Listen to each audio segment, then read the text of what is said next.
할렐루야. 토요일이라서 그런지 많이들 오셨네요. 좀 오랜만에 이렇게 많은 분들 앞에서 설교를 하는 것 같습니다. 오늘 특별히 참 감동이 됩니다. 평소 때와는 다르게 토요일은 우리 장로님도 기도해 주시고 또 권사님께서 말씀도 읽어 주시니까 참 마음에 참 감동이 참 몰려오는 것을 좀 아침에 느꼈습니다. 사실 제가 처음 우리 교회 부임할 때 처음으로 왔던 새벽 예배가 토요 새벽 예배였습니다. 근데 그날 와가지고 저는 깜짝 놀랐습니다. 우리 교회에서 지금 특세하고 있나? 참 그때 그 시절 많은 분들이 모여서 함께 예배하고 기도했던 그 옛날이 떠오르면서 좀 마음에 좀 그런 감동이 이 아침에 있었습니다. 사랑하는 성도 여러분, 참 우리 팬데믹 때문에 많이 힘드시죠? 또 마음껏 예배하고 싶지만 예배하지 못하는 그런 또 저희들의 사정이 있습니다. 그럼에도 불구하고 오늘 이곳에 함께 하시는 분들 또 온라인으로 함께 하시는 분들에게 하나님의 동일한 은혜와 축복이 임하기를 소원합니다. 하나님은 고난을 통해 지혜를 얻게 하십니다. 욥기서를 우리가 한 달 동안 같이 묵상하고 읽었습니다. 근데 욥기를 읽으면 읽을수록 깨닫는 것이 참 욥기는 신비한 책이다라는 그런 생각을 하게 됩니다. 우리가 일반적으로 욥은 아브라함 때 같은 시대의 사람으로 우리가 알고 있습니다. 정확하게 욥기의 저자가 누구인지는 나와 있지 않습니다. 그런데 욥기는 참 신비로운 책입니다. 특별히 욥의 그 고난의 이유에 대해서 이 비하인드 스토리가 전반부에 적혀져 있습니다.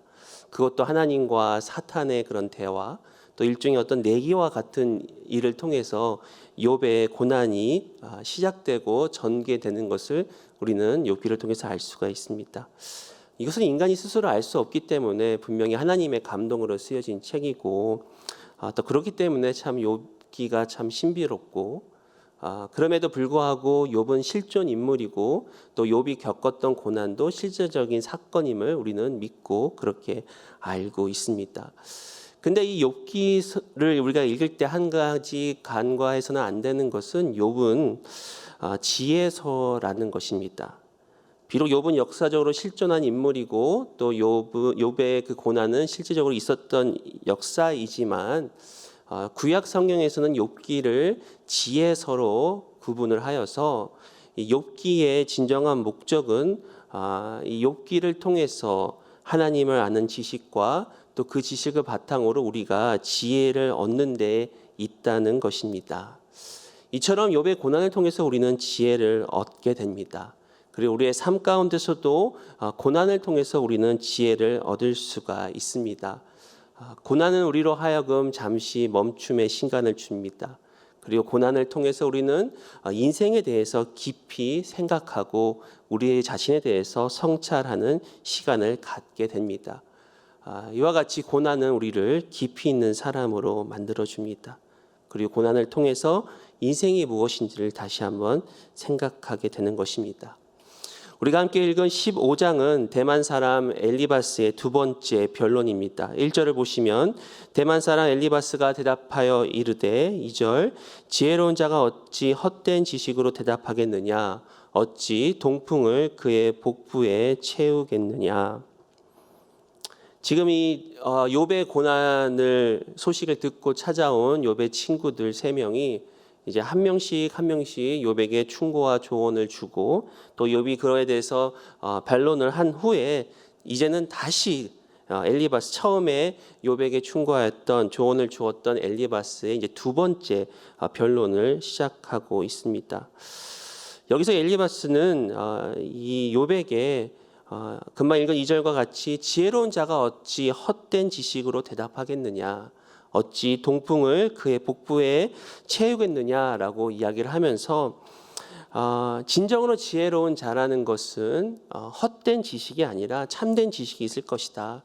그러나 욥 당신은 지금 당신이 한 말과 또 당신의 변론들은 결국 이런 헛된 지식에 불과하다. 또 2절에 나와 있는 이 어찌 동풍을 그의 복부에 채우겠느냐.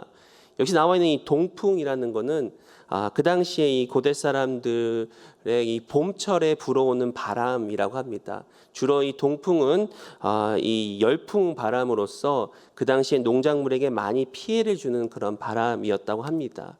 그러니까 이 엘리바스는 그 당시에 그 상황에 일어났던 이 동풍을 비유하면서 지금 욥이 이야기하고 있고 변론하고 있고 그가 주장하는 것들은 이 동풍과 같이 아무런 쓸모가 없고 오히려 우리에게 피해를 주고 무익한 것이다.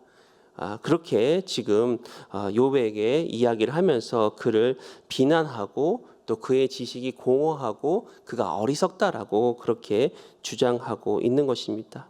그러면서 3절에도 동일하게 이야기를 합니다. 어찌 도움이 되지 아니하는 이야기 무익한 말로 변론하겠느냐. 이처럼 계속해서 엘리바스는 이 욥의 변론과 또 욥의 대답이 헛된 지식에 불과하고 공허하고 또 아무런 도움이 되지 않는다라고 하면서 이 첫 번째 엘리바스가 욥에게 얘기했던 것보다는 다소 더 강한 어조로 이야기를 하면서 또 직설적으로 욥을 비난하고 지금 그런 모습들을 우리가 오늘 본문을 통해서 알 수가 있습니다. 그럼에도 불구하고 이 지금 엘리바스가 얘기하는 것은 어떻게 보면 처음에 4장과 5장에서 얘기했던 그 이야기와 별바 다를 바 없는 그런 논리를 또 전개해 나간다는 것을 우리가 알면서 어떻게 보면 이것이 계속해서 지금 반복되는 것 같지만 이것을 통해서 우리가 또한 깨달을 수 있는 것은 어떤 인간의 지식의 논리와 한계, 그러나 그거에 반하여 절대 주권과 진리로 우리에게 무한한 지혜를 주시는 하나님을 오히려 우리는 만날 수가 있는 것입니다. 하나님이 주시는 지혜는 헛된 지식이 아닌 생명력 있는 참된 지식임을 우리는 믿습니다. 하나님의 지혜는 우리를 살릴 뿐만 아니라 우리에게 큰 유익을 갖다 줍니다. 그리고 하나님의 지혜는 우리에게 진정한 도움이 되십니다. 욥의 세 친구들과 또 심지어 욥의 변론과는 차원이 다르는 그런 하나님의 지혜를 우리는 얻을 수가 있는 것입니다. 오늘 이 엘리바스의 충고를 통해서 그렇다면 우리가 배울 수 있는 하나님의 지혜는 무엇일까 같이 나누기로 합니다. 첫 번째로 하나님은 하나님을 경외하는 자에게 지혜를 주십니다. 하나님을 경외하는 것이 지혜의 시작입니다. 엘리바스는 계속해서 욥이 하나님을 경외하는 일을 그만두었다라고 그를 비난하고 있습니다. 4절 보시면 참으로 내가 하나님 경외하는 일을 그만두어 하나님 앞에 묵도하기를 그치게 하는구나. 이 욥기 1장 1절에도 나와 있듯이 욥은 그 당시에 당대의 의인이었습니다. 그리고 그는 온전하고 정직하여 하나님을 경외하는 사람이었다라고 1장 1절은 고백하고 있습니다. 그런데 엘리바스는 욥이 하나님을 경외하는 것을 그만두었다라고 그를 비난하고 있습니다. 이 엘리바스와 세 친구들은 이 욥이 당한 고난을 그의 죄로 보고 있고 하나님께서 그의 죄를 심판하시는 것이라고 계속해서 주장을 하고 있습니다. 그렇지만 욥이 그러한 죄를 인정하지 않고 오히려 저들에게 변론하고 또 하나님께 변론하는 모습을 통해서 욥 당신은 지금 경외하기를 그만두었군요 라고 지금 엘리바스가 이야기를 하고 있는 것입니다. 그러나 우리가 잘 지금까지 묵상하고 말씀을 읽었듯이 욥은 그가 비록 하나님께 원망을 하고 탄식의 기도를 올려드렸지만 결코 하나님을 경외하는 것을 그만두지 않았습니다. 오히려 하나님을 전능자라고 부르면서 욥의 인생의 주권자로 하나님을 고백하고 있는 것입니다.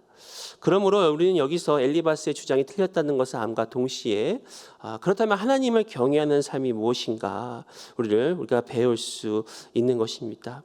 잠언 9장 10절에는 이렇게 말씀합니다. 여호와를 경외하는 것이 지혜의 근본이요 거룩하신 자를 아는 것이 명철이니라. 그렇다면 하나님을 경외하는 것이 우리는 어떠한 것을 배울 수 있을까요? 첫 번째로 하나님을 경외하는 삶은 하나님을 묵도하는 삶입니다. 4절 다시 한번 보시면 참으로 내가 하나님 경외하는 일을 그만두어 하나님 앞에 묵도하기를 그치게 하는구나. 여기서 이 묵도하다는 것은 이게 숙고하고 또 묵상하는 것을 의미합니다.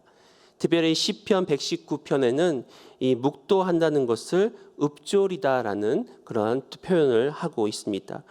시편 119편 97절에 보시면 내가 주의 법을 어찌 그리 사랑하는지요 내가 그것을 종일 작은 소리로 읊조리나이다. 여기서 이 읊조리다라는 단어가 바로 묵도하는 그런 동일한 단어로 사용하고 있습니다. 또한 이 묵도하다는 것은 바로 기도한다라는 의미도 포함되고 있습니다. 그래서 이 오늘 본문에서 이 하나님을 경외한다는 것은 바로 하나님 앞에 나와 하나님의 말씀을 묵상하고 또 하나님께 기도를 올려드리는 것이라고 우리는 할 수가 있겠습니다. 하나님 말씀 가운데 머물며 또 하나님의 말씀을 묵상하고 또 하나님의 말씀 앞에 떠는 사람, 그리고 그 말씀을 읊조리며 하나님께 기도하는 것이 바로 경외라는 것입니다. 또 둘째로 하나님을 경외하는 자는 믿음의 언어를 사용하는 자입니다. 5절과 6절 보시면 내 죄악이 내 입을 가르치나니 내가 간사한 자의 혀를 좋아하는구나. 너를 정죄한 것은 내가 아니요 내 입이라. 내 입술이 내게 불리하게 증언하느니라. 엘리바스는 계속해서 욥의 그 변론과 주장이 무익하고 도움이 되지 않는 뿐만 아니라 그 말이 간사하고 또 그의 입에 죄가 있다라고 그렇게 이야기를 하고 있습니다. 욥은 자신의 당한 고난 때문에 앞부분에서 자신의 출생에 대해서 저주하고 또 이 땅에서의 삶 가운데 계속해서 부정적으로 절망적으로 그렇게 하나님께 탄식하는 것을 우리는 압니다. 그렇기 때문에 엘리바스는 그의 그 변론이 주장이 오히려 자기 자신을 정죄하는 것이다라고 그렇게 주장하고 있는 것입니다. 그러나 이에 반해서 하나님을 경외하는 사람은 하나님 앞에서 우리의 말을 절제하고 또 신중한 특별히 믿음의 언어를 사용하는 자들입니다. 성경은 우리의 혀가 얼마나 중요한지를 계속해서 우리에게 말씀하고 있습니다. 특별히 광야에서 이스라엘 백성이 광야 가운데 있을 때 그들은 계속해서 원망하고 또 하나님께 불순종하는 그러한 모습들을 보였습니다. 그때 민수기에서 하나님은 이 광야의 이스라엘 백성을 통해서 그들이 내 귀에 들린 대로 내가 너희들에게 행하겠다라고 하나님께서 말씀을 하고 계십니다. 그만처럼 그들의 원망하는 그런 언어, 또 하나님을 신뢰하지 못하는 그런 언어를 통해서 하나님은 그대로 너희들이 말하는 그대로 내 귀에 들리는 대로 행하겠다. 잠언 18장 20절에는 사람은 입에서 나오는 열매로 말미암아 배부르게 되나니 곧 그의 입술에서 나는 것으로 말미암아 만족하게 되느니라. 여기서는 입술의 열매에 대해서 우리에게 말씀을 하고 있습니다. 또한 야고보서 3장 여러분 아마 잘 아시는 말씀인데요. 우리의 혀가 배의 작은 키와 같이 또 우리의 혀가 때로는 작은 불과 같이 이 큰 배를 움직이고 또 많은 나무들을 태울 수 있다라고 야고보 사도는 그렇게 말씀을 통해서 우리에게 이야기를 하고 있습니다. 그처럼 성경 전반적으로 얼마나 이 입술의 열매가 중요한지, 특별히 하나님을 경외한다는 것은 그만큼 우리의 고백도 하나님을 향하여 또한 믿음을 향하여 나아가는 그런 언어라는 것을 우리는 알 수가 있습니다. 또 세 번째로 알 수 있는 이 하나님을 경외하는 삶이란 바로 하나님의 뜻을 알고 하나님께 순복하는 삶입니다. 7절과 8절 보시면 내가 제일 먼저 난 사람이냐 산들이 있기 전에 내가 출생하였느냐 하나님의 오묘하심을 내가 들었느냐 지혜를 홀로 가졌느냐. 여기서 엘리바스는 욥에게 내가 하나님의 오묘하심을 들었느냐라고 그렇게 질문을 하고 있습니다. 이 오묘하심이라는 것은 다른 말로 하나님의 모의를 뜻합니다. 영어로는 God's counsel이라는 그런 단어로 번역을 하고 있습니다. 즉 엘리바스는 욥이 하나님의 그 뜻을 네가 알고 있느냐라고 그렇게 질문을 하면서 오히려 욥은 하나님의 뜻을 알지 못한다라고 주장을 하고 있습니다. 그런데 이것은 비단 욥뿐만 아니라 엘리바스와 또 그의 모든 친구들도 동일하게 하나님의 오묘하심을 지금 모르고 있다라는 것을 알 수가 있습니다. 특별히 욥기 1장을 통해서 우리는 하나님 욥의 이 고난의 그 동기와 그 의미를 우리는 알고 있습니다. 하지만 욥을 비롯하여서 욥의 친구들은 그러한 하나님의 그 오묘하심, 하나님의 깊은 뜻을 알지 못하는 것입니다. 그래서 여기서 우리가 배우는 교훈은 바로 하나님을 경외한다는 것은 이처럼 하나님의 뜻을 알고 또 하나님의 뜻에 순복하는 그러한 삶이라는 것입니다. 우리가 고난을 당할 때 우리는 먼저 하나님 앞에 엎드려서 하나님의 뜻을 우리는 여쭈어야 합니다. 그리고 하나님의 뜻을 알면 또 때로는 하나님의 뜻을 알지 못하더라도 우리가 해야 될 것은 바로 하나님의 섭리 안에서 우리가 순복하는 것입니다. 처음에 이 순종이라는 단어를 쓰고 싶었는데 순복이라는 단어가 더 어울리는 것 같습니다. 왜냐하면 이 고난은 우리로 하여금 수동태로 들어가게 하기 때문입니다. 어떻게 보면 순종이라는 그런 의미는 우리가 조금 더 능동적으로 무엇인가를 하나님 위해서 해야 하는 그런 의미가 담겨져 있다라면 이 순복이라는 의미는 우리가 수동적으로 오히려 고난의 때는 우리가 아무것도 할 수 없는 그런 수동태에 들어가지만 이 수동태의 그 상태에 머물러 있는 것조차도 바로 하나님께 순종하는 순복하는 그런 삶이기 때문에 그것이야말로 하나님을 경외하는 그런 인생이 되는 줄 믿습니다. 하나님을 경외하는 것은 모든 지혜의 근본입니다. 그리고 하나님을 경외한다는 것은 이처럼 하나님 앞에 묵도하고 기도하고 또 하나님의 믿음의 언어를 사용하면서 하나님께서 우리를 고난의 길로 걸어가게 하실 때 우리는 하나님의 뜻을 알고 하나님께 순복하는 인생입니다. 또 우리가 두 번째로 알 수 있는 지혜는 하나님은 겸손한 자에게 지혜를 허락하십니다. 우리의 경험과 연륜을 내려놓고 다른 사람들 앞에서 우리가 겸손할 때 지혜를 얻을 수가 있습니다. 엘리바스는 욥에게 엘리바스와 그의 친구들이 바로 욥보다 더 지혜로운 자라고 이렇게 주장을 하고 있습니다. 특별히 엘리바스는 욥의 연장자로서 욥의 아버지보다도 더 나이가 많다라고 그렇게 이야기를 합니다. 9절과 10절 보시면 내가 아는 것을 우리가 알지 못하는 것이 무엇이냐? 내가 깨달은 것을 우리가 소유하지 못한 것이 무엇이냐? 우리 중에는 머리가 흰 사람도 있고 연로한 사람도 있고 내 아버지보다 나이가 많은 사람도 있느니라. 예나 지금이나 우리는 연장자들을 지혜로운 사람으로 인정하고 또 우리는 존경합니다. 이 잠언 20장 29절에도 이 연장자의 지혜를 놓고 늙은 자의 아름다움은 백발이니라라고 그렇게 말하고 있습니다. 그러므로 우리는 연장자들을 또 존경하며 또 그분들의 경험과 지혜를 통해서 많은 것을 우리가 배울 수가 있습니다. 하지만 너무 우리가 또 이러한 경험과 연륜만을 의지해서 스스로 교만해지고 또 올바로 분별하지 못하는 그러한 오류를 범할 수 있다는 것을 우리는 생각하고 기억해야 합니다. 바로 이 엘리바스와 이 세 친구들의 주장이 그러한 모습입니다.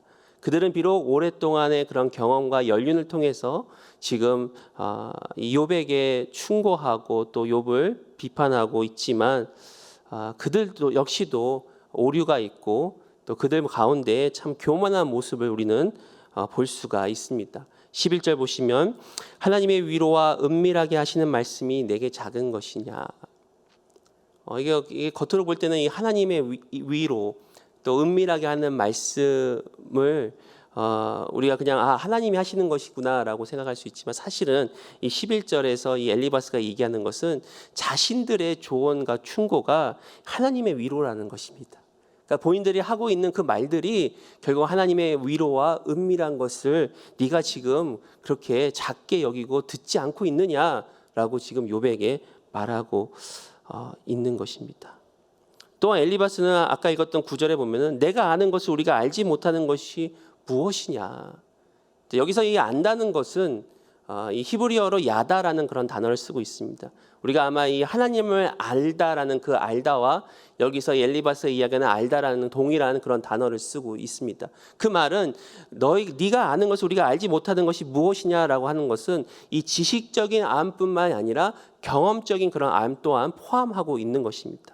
근데 엄연히 따지면 지금 욥이 당하는 고난은 아무리 엘리바스와 세 친구들이 오랜 경험과 연륜이 있을지라도 욥이 당한 고난만큼은 아마 당하지 않았을까라고 우리는 추측을 할 수가 있습니다.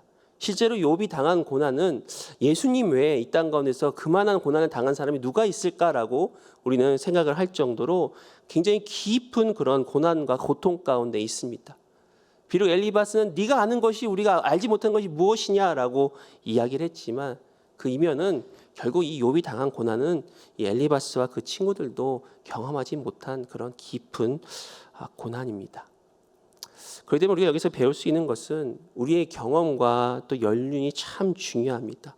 그러나 그럼에도 불구하고 우리는 아직도 부족하고 우리에게는 지혜의 한계가 있음을 깨닫고 어떤 이 나이가 높고 낮음에 상관없이 늘 그런 배우는 자세로 갖고 있을 때 또한 우리는 지혜를 얻을 수가 있습니다. 예전에 읽었던 이 폴 트루니에의 그 노년의 의미라는 그런 책을 통해서 이러한 것을 발견하게 되었습니다. 이 모든 인간은 성숙으로 가야 하지만 우리가 한 가지 기억할 것은 우리가 나이가 듦에도 불구하고 우리는 미완성이라는 것입니다. 제가 좀 읽어드리겠습니다. 인간에게 주어진 과제는 이 땅에서 살면서 성숙해지는 것이다. 삶은 우리가 완수해야 할 과제이다. 하지만 누가 자신의 임무를 완수했다고 자신에게 맡겨진 일을 끝냈다고 자신 있게 말할 수 있겠는가? 그 과제는 영원히 미완성으로 남겨진다. 내가 여기에서 말하려는 수용이 어쩌면 가장 어려운 과제일 수 있겠다. 수용은 미완성을 인정하는 것이고 미완성으로 끝났다는 걸 인정하는 것이다. 그러니까 우리가 나이가 듦에도 불구하고 우리는 아직 미완성입니다. 그리고 어떻게 보면 우리는 미완성으로 끝날 수밖에 없는 그런 인생입니다를 받아들이는 것이 우리 인생의 가장 큰 과제라고 폴 트루니에는 책을 통해서 이야기를 하고 있습니다. 이 한국 문화를 이렇게 잘 우리가 이렇게 보면은 이 한국말에는 존댓말과 반말이 있지 않습니까? 그러다 보니까 이 나이가 드신 분들은 때로는 자기보다 나이가 어린 상대에게 초면임에도 불구하고 이렇게 반말을 사용하는 사람들을 종종 보게 됩니다. 또 의식적으로 또 이 어린 사람이 뭘 할까라고 생각하는 분들도 있을 것 같습니다. 또 이 윗사람에게는 무조건 따라야 한다라고 생각하는 분들도 계실 것 같습니다. 요즘에는 이러한 분들을 현대어로 꼰대라고 이야기를 합니다. 이 90년생이 온다라는 그런 책에 보니까 이 꼰대의 특징 중 하나가 바로 이런 것입니다. 이 기성 세대들이 다음 세대를 바라볼 때 무조건 나이가 많으니까 따라야 된다. 젊은 사람이 뭘 알아? 그러면서 무조건 나이가 어리게 보이면 반말부터 하는 분들을 꼰대라고 그렇게 이야기합니다. 물론 우리 교회는 그런 분이 없을 줄 믿습니다. 근데 여기서 우리가 중요한 것은 특별히 우리 교회에서 늘 강 목사님께서 강조하시는 것이 이 존중의 문화입니다. 그러니까 참 나이가 어리더라도 끝까지 존중하고 또 경청하는 그런 문화 가운데 우리는 있습니다. 제가 우리 강 목사님께 참 감사하는 것 중에 하나가 제가 사실은 강 목사님의 거의 자식벌 되는 그런 나이임에도 불구하고 한 번도 저에게 반말을 사용하지 않으셨다는 것입니다. 늘 존댓말을 사용해 주시고 또 존중해 주시고 또 때로는 저와 같이 이런 어린 그런 목회자들 또 어린 우리 친구들에게도 경청을 하시고 또 배우시려고 하는 그런 자세를 보여주실 때 참 마음에 감동이 되고 감사하게 그렇게 생각을 합니다. 제가 지금 생각해 보니까 제가 우리 교회 처음 부임했을 때가 이 30대 중반이었습니다. 지금도 보면 제가 좀 팔팔하지 않습니까? 근데 이 30대 중반에 왔으니까 얼마나 참 어떻게 보면 좀 이렇게 미숙하고 좀 그런 모습이 있지 않았을까. 근데 그럼에도 불구하고 우리 교회 부임했을 때 우리 성도님들이 참 이렇게 저를 많이 존중해 주시는 그런 것들을 또 이렇게 경험하고 그런 가운데 치유를 경험한 적이 있습니다. 저도 이와 동일하게 같이 동역하는 우리 특별히 교육부 전도사님들에게 동일하게 존중하고 또 배우려고 그렇게 노력을 합니다. 또 더 나아가서 우리 아이들에게도 좀 이렇게 경청하고 또 아이들의 말을 들을 때마다 때로는 이런 지혜에 섞인 말들을 또 들을 때가 있습니다. 얼마 전의 일입니다.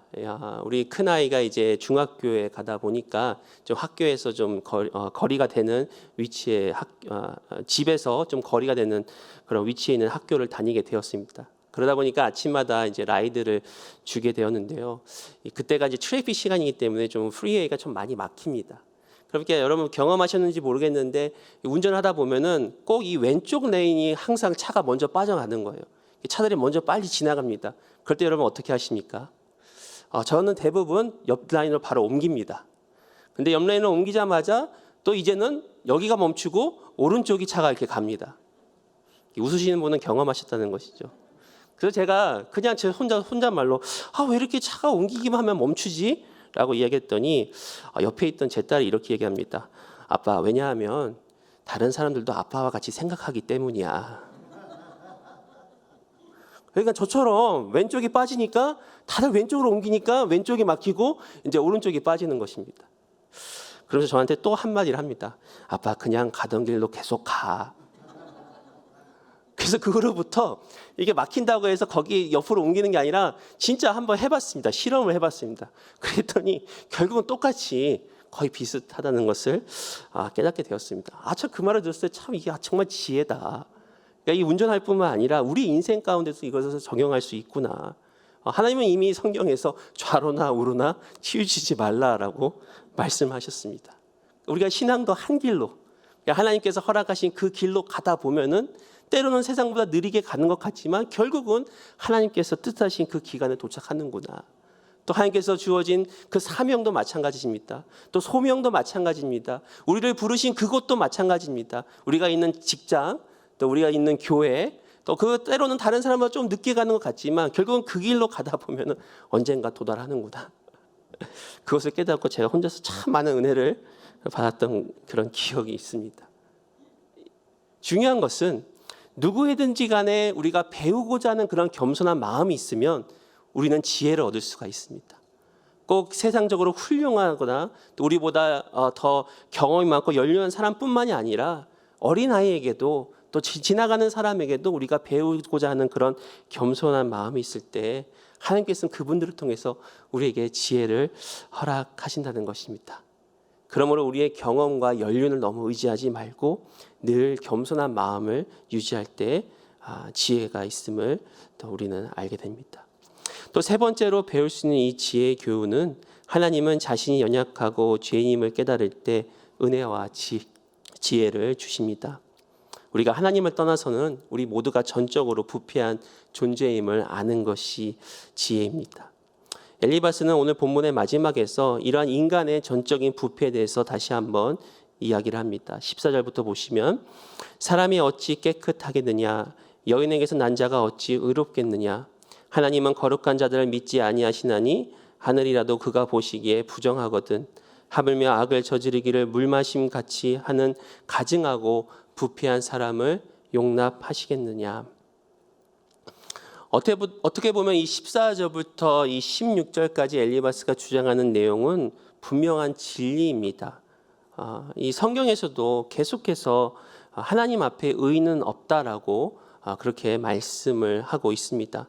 특별히 로마서 3장에 보시면은 기록된 바 의인은 없나니 하나도 없으며 그러므로 율법의 행위로는 그의 앞에 의롭다 하시면 얻을 육체가 없나니 또한 모든 사람이 죄를 범하였음에 하나님의 영광에 이르지 못하더니 이 모든 것들이 어떤 인간의 그런 존재가 하나님을 떠나서는 또 예수 그리스도를 영접하기 전에는 보편적으로 부패하였다는 것을 계속해서 성경적으로 말씀하고 있습니다. 하지만 이 복음은 우리의 전적인 부패를 넘어가서 바로 그렇기 때문에 하나님의 값없이 의롭다 하시는 그런 은혜로 말미암아 우리가 구원을 얻었다라고 우리에게 말씀합니다. 로마서 3장 24절에 그리스도 예수 안에 있는 속량으로 말미암아 하나님의 은혜로 값없이 의롭다 하심을 얻은 자 되었느니라. 그러니까 우리가 전적으로 하나님이 없으면 전적으로 부패할 수밖에 없는 그런 연약한 죄인임을 깨닫고 하나님 앞에 나왔을 때 하나님의 그 은혜로 특별히 값없이 의롭다 여기시는 그 은혜로 말미암아 우리가 구원을 얻는 것입니다. 이러한 존재적인 것을 이 엘리바스는 이 진리를 잘못 적용해서 오히려 다른 사람을 정죄하는 데만 사용하였습니다. 예수님도 이 바리새인과 세리의 기도를 비교를 하시면서 바리새인은 어떠한 모습입니까? 이 성전 가운데 서서 자신의 그 의만을 나타내며 하나님께 오히려 당당하게 나오지만 이 세리들은 어떻습니까? 누가복음 18장 13절 14절에 세리는 멀리 서서 감히 눈을 들어 하늘을 쳐다보지 못하고 다만 가슴을 치며 이르되 하나님이여 불쌍히 여기소서 나는 죄인이로소이다 하였느니라. 내가 너에게 이르노니 이에 저 바리새인이 아니고 이 사람이 의롭다 하심을 받고 그의 집으로 내려갔느니라. 무릇 자기를 높이는 자는 낮아지고 자기를 낮춘 자는 높아지리라 하시니라. 바로 이 세리의 기도와 같이 하나님, 저는 죄인입니다. 하나님의 은혜가 아니면 살아갈 수가 없습니다. 오늘 우리가 금방 불렀던 찬양과 같이 은혜 아니면 살아갈 수가 없습니다. 이 연약한 그 마음을 늘 유지하고 있을 때 우리는 하나님의 은혜를 받을 뿐만이 아니라 바로 하나님께서 그것을 통해서 우리에게 지혜를 허락해 주십니다. 그 때문에 우리가 고난 가운데 있을 때 특별히 하나님은 우리 자신을 돌아보게 하십니다. 우리를 성찰하게 하십니다. 그것을 통해서 우리가 얼마나 연약한 존재인지, 또 우리가 평소에는 신앙생활을 참 열심히 하고 또 믿음이 충만한 것 같지만 우리가 고난을 당하면은 우리의 믿음조차도 얼마나 연약한지를 우리는 깨닫게 되지 않습니까? 대부분 고난을 당할 때 우리의 첫 번째 반응은 하나님께 원망하는 반응입니다. 때로는 하나님께 분노하는 반응도 있을 수가 있습니다. 모든 것이 다 잘 될 때는 우리가 믿음이 충만한 것 같고 성령 충만한 것 같은데 고난이 있을 때는 정말 우리가 그렇게 의지했던 믿음조차도 흔들리는 것이 바로 우리 인간의 모습입니다. 그렇기 때문에 그럴 때일수록 우리는 하나님 앞에 은혜 없으면 살 수 없습니다. 하나님 없이는 살 수 없습니다라는 그런 고백을 드리게 되는 것입니다. 말씀을 마치기 원합니다. 참된 지혜는 예수 그리스도를 아는 지식에 있음을 믿으시기 바랍니다. 우리 어제 저녁에도 불렀던 찬양인데요. 요즘에 제 입가에 늘 떠오르는 찬양이 하나 있습니다. 그 찬양의 제목이 이러한 제목입니다. 내 안에 가장 귀한 것. 그 가사가 이렇게 됩니다. 내 안에 가장 귀한 것 예수를 알미라. 금은보다 더 귀한 것 예수를 알미라. 세상 지식보다 귀한 것 예수를 알미라. 내 안에 가장 귀한 것 예수를 알미라. 이 찬양의 고백이 계속해서 제 마음에 깊은 울림을 줍니다. 어떻게 보면 우리가 고난을 당할 때 이 세상의 그 어느 것도 우리를 보호할 수 없음을 우리 깨닫게 됩니다. 욥의 재산이 하루아침에 무너지고 심지어 그의 자녀들이 하루아침에 죽임을 당한 것을 보면서 이 땅 가운데서 우리가 쌓아 올렸고 의지했던 것은 다 무너진다는 것을 우리는 고난을 통해서 압니다. 그리고 그 가운데 남는 것은 결국 예수 그리스도를 아는 지식밖에 없구나라는 것을 깨닫게 됩니다. 이를 이 사도 바울은 빌립보서 3장 7절에 이렇게 고백합니다. 그러나 무엇이든지 내게 유익하던 것을 내가 그리스도를 위하여 다 해로 여길 뿐더러 또한 모든 것을 해로 여기면 내 주 그리스도 예수를 아는 지식이 가장 구상하기 때문이라. 내가 그를 위하여 모든 것을 잃어버리고 배설물로 여김은 그리스도를 얻고. 저는 이 빌립보서 3장 7절의 그 고백이 참 귀한 고백임을 우리가 너무나 잘 알고 또 많이 묵상하는 그런 구절인데, 이번에 특별히 이 고난에 대해서 생각을 해보니까 이 빌립보서는 바로 바울이 옥중 가운데 쓴 서신입니다. 그러니까 그가 어떻게 보면은 하나님의 은혜로 참 많은 일들을 감당하고 또 놀라운 능력을 행했지만 또 그와 동시에 그가 겪었던 그 고난을 통해서 깨달았던 그 진리, 모든 것을 다 배설물로 여기고 오직 예수를 아는 지식이 가장 고상함이라. 그 고백이 어떻게 보면은 고난 가운데 나온 고백이 아닐까라는 그런 생각을 하게 되었습니다. 이처럼 고난은 우리로 하여금 다시 한번 본질로 돌아가게 합니다. 우리 모두가 다 아마 이번 팬데믹뿐만 아니라 또 그전에도 많은 고난들이 있으셨을 것입니다. 저에게도 나름대로의 고난 중에 하나가 처음 목회를 시작할 때 참 어려움이 있었습니다. 하나님께서는 참 경제적으로 또 어려움을 거치게 하시고 또 관계적으로 고립에 들어가게 하시고 참 여러 가지로 그런 어려움이 있었습니다. 그러나 그때 하나님 앞에 늘 나와서 기도하고 고백했던 것 중에 하나가 바로 이것이었습니다. 주님밖에 없습니다. 그 당시에 그 고난의 경험이 저로 하여금 주님밖에 없습니다라는 그런 고백을 하게 되었고, 지금도 그때 일을 가끔 생각합니다. 특별히 그때 가졌던 그 초심을 가끔 생각합니다. 주님밖에 없습니다. 예수를 아는 지식이 가장 고상합니다. 내 안에 가장 귀한 것은 바로 예수를 아는 것입니다. 만약 이것이 우리의 목적과 목표가 되었다면 오히려 팬데믹은 우리로 하여금 그 길을 걸어가게 한 것입니다. 오히려 고난은 우리로 하여금 더욱더 주님과 함께 걷게 한 것입니다. 그러므로 사랑하는 우리 성도 여러분, 고난 가운데 계십니까? 이럴 때 우리는 더욱더 하나님께 나아가시고 주님밖에 없습니다. 하나님 아는 지식이 가장 귀합니다. 라는 그런 고백을 통해서 하나님께 위로받으시고 또 오늘 말씀처럼 지혜를 받으시고 이 시간들을 묵묵히 나아가는 저와 여러분 되시기를 축원드립니다. 같이 한번 우리 합심하여 기도하는 시간을 갖기를 원합니다. 특별히 오늘 말씀을 우리가 생각하면서 우리가 당하는 고난 가운데 하나님 고난 가운데 주시는 하늘의 지혜를 우리에게 주옵소서. 또 고난 가운데 예수를 아는 지식으로 충만하게 하여 주옵소서. 세상에 그 어느 것도 우리를 만족시킬 수 없고 세상에 그 어느 것도 우리를 지킬 수 없지만 오직 예수 그리스도를 아는 그 지식으로 하나님 이 시간들을 묵묵히 지나가고 주님 앞에 우리가 순종하며 나아가게 하여 주옵소서. 또 우리 고난당하는 우리 성도님들 또 우리 옆에 있는 형제 자매들을 위해서 같이 중보하기 원합니다. 특별히 육신의 고통으로 또 하나님의 은혜를 간구하는 우리 환우들을 위해서 같이 기도하기 원합니다. 하나님께서 우리 환우들에게 하나님 위로하여 주시고 치유의 영성을 더하여 주시고 또 여러 가지로 정말 여러 가지 사정 가운데 고난 가운데 있는 분들에게 하나님 힘을 주셔서 은혜를 주셔서 주님 앞에 또 이 시간들을 잘 지나갈 수 있도록 하나님 도와주시옵소서. 같이 한번 우리 주여 부르짖기도 하겠습니다. 주여 주여 주여. 하나님 아버지 주님 은혜와 사랑에 감사를 드립니다.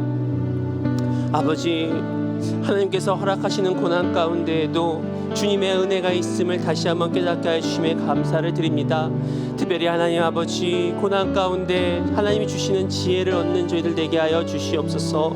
하나님 고난 가운데 세상에 있는 것들이 아니라 오직 예수 그리스도를 아는 지식이 귀함을 다시 한번 깨닫게 하여 주옵소서. 오직 예수님밖에 없습니다. 주님밖에 없습니다. 은혜 아니면 우리가 살아갈 수 없습니다라는 고백을 통해서 하나님 주님이 주시는 하늘의 지혜와 주님이 주시는 하늘의 위로하시는 받는 저희들 되게 하여 주시옵소서. 특별히 아버지 우리 고난 가운데 있는 우리 형제자매들을 위해서 기도하기를 원합니다. 하나님 육신의 고통으로 주님의 은혜를 간구하는 우리 환우들에게 하나님 아버지 이 시간 치유의 광선을 주님 더하여 주시고 하나님 우리 은혜들 우리 환우들에게 병상 가운데 은혜를 더하여 주시고 하나님 우리 환우들에게 정말 하나님만을 소망으로 품고 살아갈 수 있도록 아버지 인도하여 주시옵소서. 회복의 은혜를 더하여 주시옵소서. 하나님 경제적으로 또 어려움을 당하는 우리 성도님들에게 하나님 은혜를 더하여 주시고 또 하나님의 아버지 축복의 은혜를 함께하여 주시며 주여 하나님의 위로와 또 기쁜 하나님의 그 섭리 가운데 또 주님의 놀라운 손길이 함께하여 주시옵소서. 주여 주님만을 의지하며 나아가기 원합니다. 하나님 함께하시고 주여 붙들어 주시옵소서. 주님 감사를 드립니다. 주여 함께하여 주시옵소서.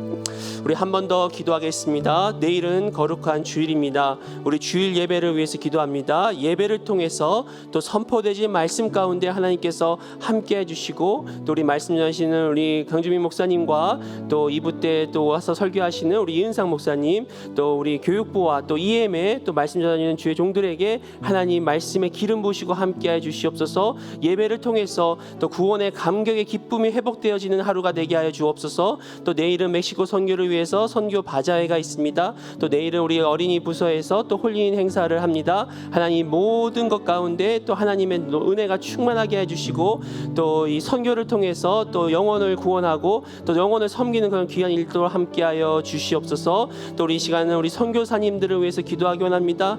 또 이 시간 우리가 중보할 때 우리가 이 나라들을 놓고 특별히 이 코비드 사태가 하루속히 종식되어질 수 있도록 하나님 은혜를 내려 주시옵소서. 우리 마지막으로 한 번 더 기도하겠습니다.